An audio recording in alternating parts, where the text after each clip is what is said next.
ससुराल में रहना चाहिए। और तुम भी लेके नहीं जा रहे हो, ये मैके में है, तुम्हें लेके जाना चाहिए ना। बच्ची हो गई उसके बाद भी। मैं 1.5-2 साल तो ससुराल में रहा हूँ।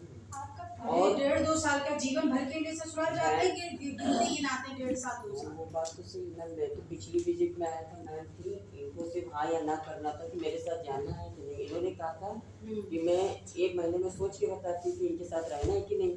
तो मैंने बोला था कि 1 महीना इतना सोचने में टाइम लगता है, तो उन्होंने 1 हफ्ते का समय दिया था, 25 को डेट लगाई थी।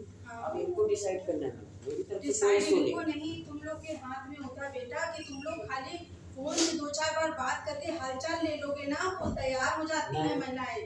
और भी माँ बन गई है वो तो और इनोसेंट हो गई। मैं रोज मैसेज करता था, इधर 1 हफ्ते से कर रहा हूँ, क्योंकि इन्होंने यहीं पे मैम के साथ, मैंने बोला कि बात करते रहो, तो इन्होंने कहा मैं फोन तुम्हारे पास कभी नहीं। तो फिर मैं रोज बिटिया और इनका मैसेज रोज करता था, बिट्टू कैसी है, तुम कैसी हो, ठीक हो, करते थे मैसेज। मैम मेरे पास है पूरा डिटेल।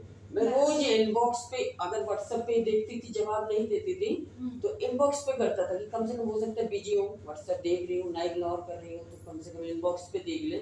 डेली हाल मैम रिस्पॉन्स नहीं, 50-50 कॉल करता हूँ, कोई कॉल नहीं उठता है मैम। 1 मई से लेके अभी 1 हफ्ते पहले मेरे 3 दिन बात हुई थी। ये मुझे ऑफिस छोड़ने भी गया, लेने भी गया, प्लस इनसे मेरी बात होने लगी। ये बस पिछली बेसिस मैम ऐसे अकेले मेरे घर जाते, मेरे मम्मी पापा से बात नहीं करते, लेकिन मुझसे मेरे बच्चे से बात करते थे जब भी मिलने मेरे से गए हैं। अगली बेसिस में ये आए अपने पापा के साथ में, जबकि उनको बुलाया नहीं है पापा को, तो इन्होंने बच्चे तक नहीं देखा। और उसके पहले आए तो हम लोग के पीछे पीछे बात कर रहे थे, लगे हुए थे। तो मैंने कहा आप अपने पापा के सामने बच्चे से बात नहीं किए तो इसका क्या मतलब। फिर मैम 1 हफ्ते से मेरी इनसे कोई बात नहीं है। पिछले बच्चा तो मेरा है, मैं जब चाहूँ तब बात करूँ। आप तो कभी नहीं बात ऐसा नहीं है, पापा अभी भी आ रहे, बहन की तबीयत ठीक नहीं, गए हॉस्पिटल, अभी आ रहे हैं रास्ते में। आने दीजिए पापा को, जाने दो। पापा से क्या बात करेंगे, बात तो भाभी दीदी से करना, आप उनको लाइए। मैम सब डिसाइड हो गया, एक दूसरे के साथ की नहीं। मैम एक मिनट, सब डिसाइड हो गया था। मैम आप बैठी थी ना, आपसे यही हुआ था, बस आप डिसाइड करो इनके साथ रहने। इन्होंने टाइम दिया, अब इनके ऊपर डिपेंड करता है ना, मेरी तरफ से कोई इशू नहीं है। अब इनसे पूछा जाए भैया भाभी को, मैम ने जो बैठी थी, मैम सॉरी, वो उन्होंने कहा कि ना भैया आएंगे ना भाभी आएंगी, ना कोई नहीं आएगा, तुम आपस में है ही नहीं ना। आपको जो वो कहते हैं 11 बजे फोन आएगी, आपको जहाँ ना तो हमारे बच्चे हमको छोड़ के चले जाएंगे। आपके ऊपर कैसे प्ले करके ये अलग किराए पे रह रहे हैं दोनों पति पत्नी। किराए पे उन्होंने कहा अरे वो तो 3 साल 1.5 साल रहे हो ना। नहीं अपने घर में फूफा जी का एक नया घर बना था, ये उसी में रह रहे थे, दोनों लोग रह रहे थे। 2 जने अलग रह रहे थे ना, अलग रह रहे, घर ही में मतलब मायके में ही रह रहे थे। प्रेगनेंसी के 3 महीने बाद तो अलग तो रह रहे थे ना, ना मायका था ना ससुराल था, अलग घर में रह। भाई बहुत बीमार था, अगर 11 बजे कॉल आ जाए हॉस्पिटल में एडमिट, तो मैं जा नहीं सकता। देखिए दादा कितना लेट मैं जा नहीं सकता, वो बताया जो वो बताया ना कि मैंने उनको एडमिट कराया, मैंने डिस्चार्ज कराया। मैम यहाँ पे सारी बातें क्लियर हो गई, बस एक को यही प्रियंका जायसवाल। प्रियंका ये बताओ तुम्हें साथ में उसके रहना है कि नहीं? बस मैं यही मुझे तो रहना ही है, मैं कहना चाहूँगी बच्चा लेके, लेकिन ना उनकी भाभी और दीदी जितना कहती है वो उतना यही पे अत्याचार करती है। करने दो। मैं वही तो प्रॉब्लम है, मुझे इनसे तो प्रॉब्लम है ही नहीं, क्योंकि इनसे तो मेरी मनमर्जी शादी हुई, अच्छे से टाइम स्पेंड कर रहे हैं, कोई प्रॉब्लम नहीं। जॉब करती हूँ मैदान में, अच्छे से ड्यूटी जाती हूँ, घर आती हूँ, बच्चे मेरे मम्मी पापा रखते हैं। प्रॉब्लम उनकी भाभी दीदी से है जो आप इतना झूठ कैसे बोल रहे हैं? आप उस दिन भी मैंने ये बात की हुई थी कि नहीं, ऐसा तो है मैंने नहीं। यही कहा था कि आप मेडिटेशन करिए, अगर आप एक बार काउंसलिंग अगर हो जाती क्या करते पुलिस वाला बुलाएंगे, हमें अच्छा लगेगा आपको? पुलिस वो आएंगे। एक चीज बताएं, देखो तुम ही लोग की बात करोगे, तुम ही लोग के हाथ में, चाहे विवाद बढ़ा लो और चाहे यहीं से खत्म कर लो, चाहे मन करे फिर कोर्ट दौड़ो, ठीक, मन करे जाके थाने दौड़ो, और मन करे इस फैमिली कोर्ट में उस काउंसलर क्या दौड़ लगा। मैं पुलिस थाना कचहरी से बहुत दूर रहता था, मैं ये सब झमेले में नहीं मरना चाहता, मुझे सुकून की जिंदगी चाहिए, मैं कमाऊं तो रोटी मिले और कुछ नहीं चाहिए। ये खाना बना के नहीं देती मैं ऐसा हो जाता था कि मैं उल्टा इसको रात को फल फ्रूट काट के खिलाता था, क्योंकि ऐसा ही करती थी। मैंने इनसे बोल दिया कि प्रियंका यार आज मुझे दाल चावल और आलू की भुजिया रोटी खाने का मन है। इन्होंने कहा घंटा बनाएंगे, मैंने प्रियंका झूठ ना बोलना, ये झूठ ना बोलना, ऐसे झूठ बोल। चलो ठीक है, प्रियंका शांत हो जाओ, इनके मन की बात निकल जाने दो, देख लो कि क्या क्या तुम्हारे लिए है। मैंने कोई सुनी, मैं फिर भी मैं हर चीज से झुक चुका हूँ, अब नहीं झुक जाऊँ मैं बहुत चीज। बात झुकने की नहीं है, बात इसकी है कि आप लोग अब खुशी खुशी रहना चाहते हो कि नहीं? हंसी खुशी मुझे बस ये है कि ये जो है इनके में क्या परिवर्तन चाह रहे हो तुम, एक बात बताओ। मैं बेलियों ने रख के कसम खिलाई है, बिटिया बहन भाभी जिसकी भी मम्मी जी सबकी कसम खिला दी है। हाँ।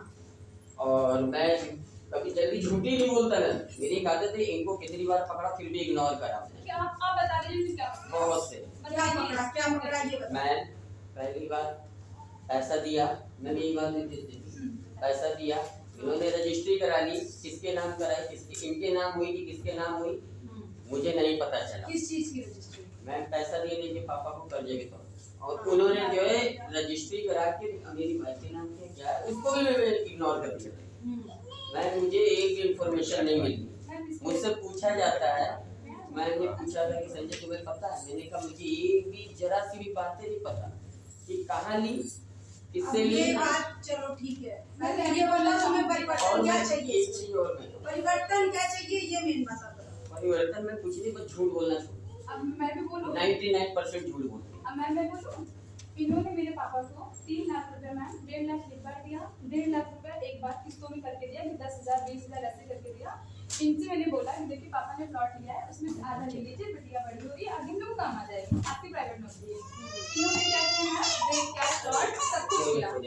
उसके बाद इनकी भाभी ने कहा कि तुम प्लॉट लोगे तो तुम्हें घर में रहने की।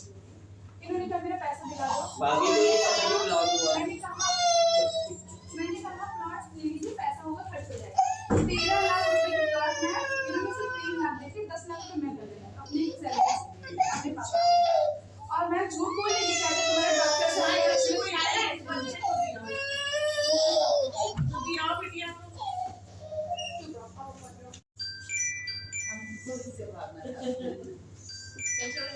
बस मैं ये विचार है कि अभी हमने 2 केस देखे आपके सामने, फैसला किया, तो ऐसे लगभग कितने महिलाओं को लगभग अभी क्या कुछ आंकड़ा आपके पास है कि कितने हम लोग लगभग में कर दिया है और वो काफी महिलाओं को इसमें न्याय मिला हुआ है? ये सारा डिटेल आंकड़े जो है आपको कंप्यूटर पे मिलेगा। वैसे कोशिश रहती है डेली हम लोगों की वैसे 40 से या अच्छा महीने बता दिए 30-40 आज 61 मामले आए हैं, जिसमें से आप मान के चलिए करीब 30-40 का निस्तारण रोज होता है, रोज हो जाता है इतने मामलों।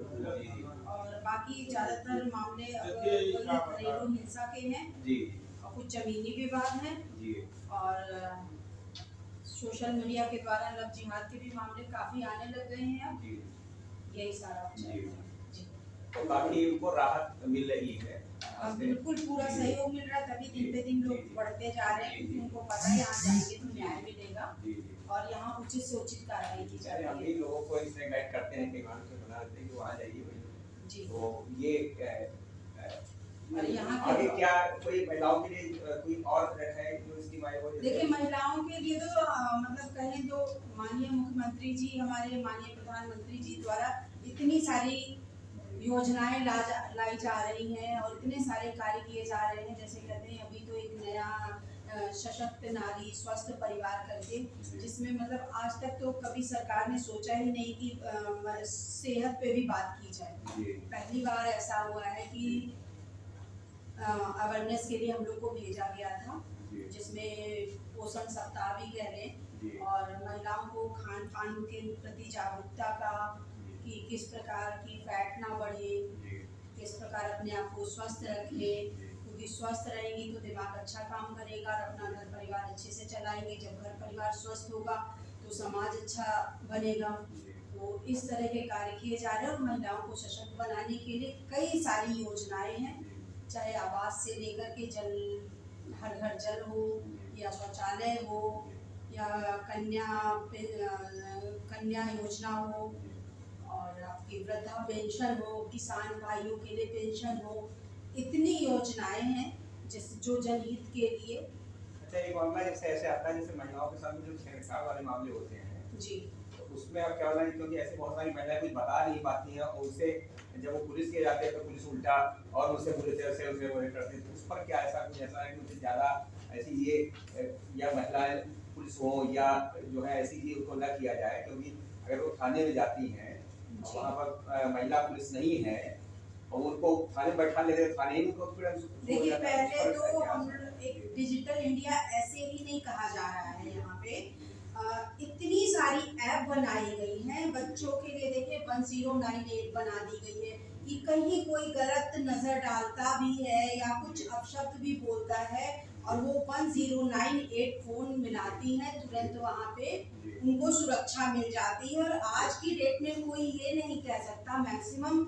हर किसी के हाथ में मोबाइल होता है। जितने भी बच्चे स्कूल जा रहे हैं या ऑफिस जा रहे हैं या किसी भी कार्य क्षेत्र में हैं, तो बच्चियों के लिए 1098, महिलाओं के लिए 112, साइबर कोई दिक्कत हो रही है उसके लिए भी देखिए 1090 है। जैसे कि फोटो गलत अपलोड कर देना और उसके द्वारा ब्लैकमेल करना या फोटो के द्वारा शोषण करना, इस तरह तो हर जगह इतनी डिजिटल सुविधाएं दे दी गई है कि अगर उसके बाद भी अगर कोई छेड़छाड़ के उसमें फंसता है और हम लोग के पास आता है तो हम लोग त्वरित उसका न्याय करवाते हैं। तुरंत थानों पे भी फोन किया जाता है और उस बच्ची के पक्ष में मामला रहता है जिसने ये इस तरह की हरकत की है। आप भी जानते हैं कि हमारा उत्तर प्रदेश इस मामले में कहें कि 0 पे चल रहा है। क्यों? क्योंकि कार्रवाई इतनी सख्त हो रही है बच्चियों की सुरक्षा को लेकर के, महिलाओं की सुरक्षा को लेकर के,